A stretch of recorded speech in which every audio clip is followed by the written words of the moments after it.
Panglima TNI dan Kapolri tinjau langsung Papua sore ini. Jangan ada rasa takut bagi masyarakat Papua.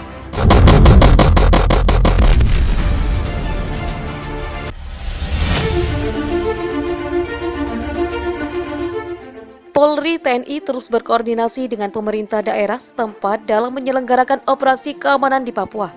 Panglima TNI Marsikal Hadi Djahjanto menyatakan ia dan Kapolri Jenderal Pol Listio Sigit Prabowo akan terbang ke Papua Kamis 6 Mei 2021 sore hari ini.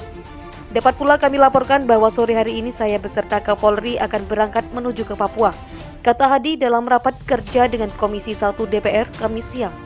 Hadi mengatakan ia memang kerap kali menerima laporan dari bawahannya terkait kondisi keamanan di Papua.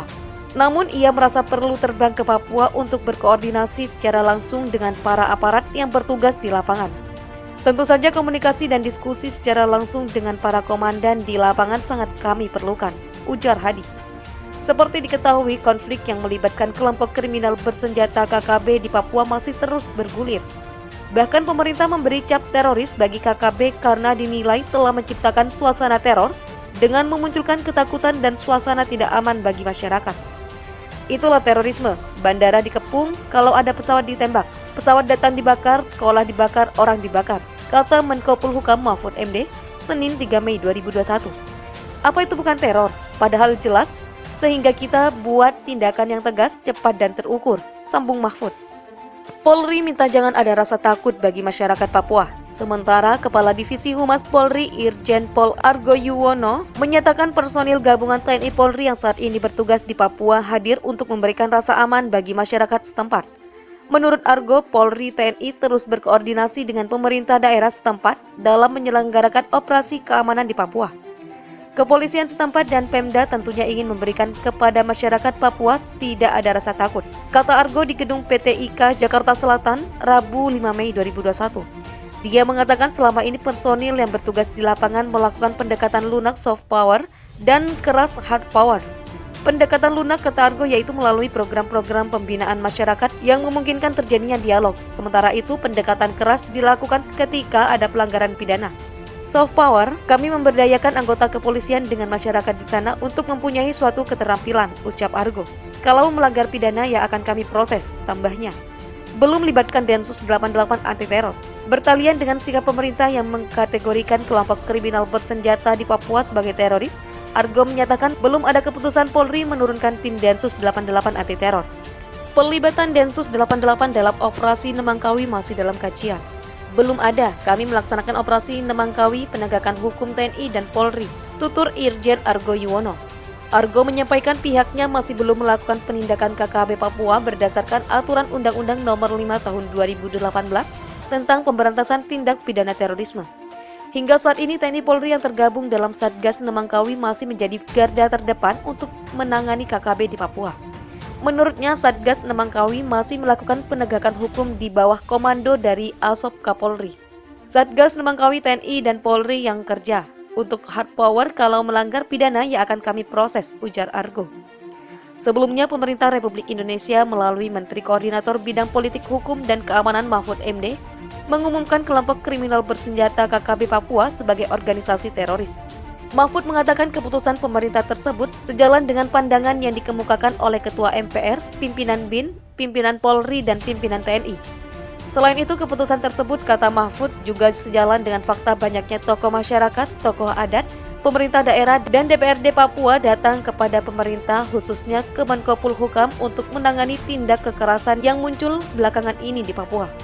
Pemerintah menyatakan mereka yang melakukan pembunuhan dan kekerasan secara brutal dan masif dapat ditindak dengan ketentuan Undang-Undang Nomor 5 Tahun 2018 tentang pemberantasan tindak pidana terorisme. Mahfud menjelaskan definisi teroris berdasarkan undang-undang tersebut adalah siapapun orang yang merencanakan, menggerakkan, dan mengorganisasikan terorisme. Sedangkan terorisme, kata dia, adalah setiap perbuatan yang menggunakan kekerasan atau ancaman kekerasan yang menimbulkan suasana teror atau rasa takut secara meluas yang dapat menimbulkan korban secara massal dan atau menimbulkan kerusakan atau kehancuran terhadap objek vital yang strategis, terhadap lingkungan hidup, fasilitas publik, atau fasilitas internasional yang motif ideologi, politik, dan keamanan. Tidak hanya KKB, Mahfud juga menyatakan mereka yang berafiliasi dengan KKB juga termasuk ke dalam tindakan teroris. Berdasarkan definisi yang dicantumkan dalam Undang-Undang Nomor 5 Tahun 2018, maka apa yang dilakukan oleh KKB dan segala nama organisasinya dan orang-orang yang berafiliasi dengannya adalah tindakan teroris, kata Mahfud saat konferensi pers pada Kamis 29 April 2021. Untuk itu, kata Mahfud, pemerintah sudah meminta Polri, TNI, BIN, dan aparat-aparat terkait untuk melakukan tindakan terhadap organisasi tersebut. Untuk itu, maka pemerintah sudah meminta kepada Polri, TNI, BIN, dan aparat-aparat terkait untuk melakukan tindakan secara cepat, tegas, dan terukur menurut hukum. Dalam arti jangan sampai menyasar ke masyarakat sipil, kata Mahfud. Kesabaran Panglima TNI Marsikal Hadi Cahyanto dan Kapolri Jenderal Listio Sigit Prabowo terhadap teroris Papua sudah habis. Mereka turun langsung ke Papua memantau perburuan para teroris sialan itu. Mengetahui yang turun bukan kaleng-kaleng, teroris Papua pun merengek-rengek ke dunia internasional. Rencana kunjungan tersebut disampaikan Hadi di depan para anggota Komisi 1 DPR saat rapat kerja di Gedung Nusantara 3 Kompleks Parlemen kemarin. Meski kerap menerima laporan keamanan dari jajarannya terkait kondisi di Papua, tapi Hadi tetap merasa perlu hadir secara fisik di bumi cendrawasih itu. Dengan begitu dia bisa berkoordinasi secara langsung dengan para aparat yang bertugas di lapangan. Tentu saja komunikasi dan diskusi secara langsung dengan para komandan di lapangan sangat kami perlukan, kata Hadi. Seperti diketahui, teroris Papua terus berulah, bahkan Kamis malam 6 Mei, sekitar pukul 19.00 WIT, kembali terjadi baku tembak antara TNI dan teroris Papua di Kampung Kimak, Distrik Ilaga, Kabupaten Puncak, Papua.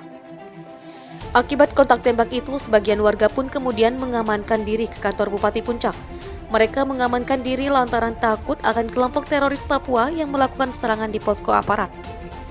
Tak hanya baku tembak, aksi membakar sekolah dasar, puskesmas, dan rumah guru juga dilakukan teroris Papua. Selain itu, teroris Papua juga memutus jalan dengan cara menggali lubang di Kampung Tagoloa serta Kampung Kalebut selebar 1 meter. Selain menembaki warga sipil dan membakar sekolah, mereka juga sebelumnya membunuh Kabinda Papua, Maijen TNI Anumerta Igusti Putu Dani Karya Nugraha. Pangdam 17 Cendrawasih Maijen TNI Ignatius Yugo mengatakan kondisi keamanan dan ketertiban di Papua bukan hanya tanggung jawab TNI dan Polri, tetapi seluruh pemangku kepentingan di Papua, termasuk masyarakat di sana. Mereka harus turut berperan menciptakan keamanan yang kondusif. Keamanan bukan hanya domain TNI dan Polri, namun seluruh masyarakat, para pemangku kepentingan yang ada di tanah Papua, kata Yugo di Jayapura kemarin. Sementara itu, aksi perburuan anggota teroris Papua mulai membuahkan hasil. Kapolda Papua Irjen Matius Fakiri mengaku telah menangkap dan mengidentifikasi 6 anggota teroris Papua dalam keadaan hidup-hidup. Ke-6 KKB itu merupakan pimpinan Lekagak Telenggen dan Ecianos Gogoya. Sekarang mereka sedang menjalani pemeriksaan insentif, katanya. Menurut Matius, untuk mengungkap kelompok bersenjata diperlukan langkah-langkah khusus agar pelaku dapat diamankan dalam keadaan hidup. Dengan begitu penyidik dapat memeriksa mereka dan menggali jaringan-jaringannya. Melihat keseriusan pemerintah memberangus teroris Papua, pentolan separatis yang bersembunyi di Oxford, Inggris, Benny Wenda, merengek pada dunia internasional. Dia menyebut Indonesia segera melakukan tindakan keras besar-besaran. Dia menuding situasi terkini di Papua merupakan operasi militer terbesar kedua sejak akhir tahun 1970-an. Hal itu terlihat dari sikap Indonesia yang mengerahkan ratusan pasukan ke Papua dan memutus jaringan internet. Saya mengeluarkan peringatan mendesak kini kepada dunia. Operasi militer besar-besaran Indonesia akan segera terjadi di Papua Barat, kata Wenda.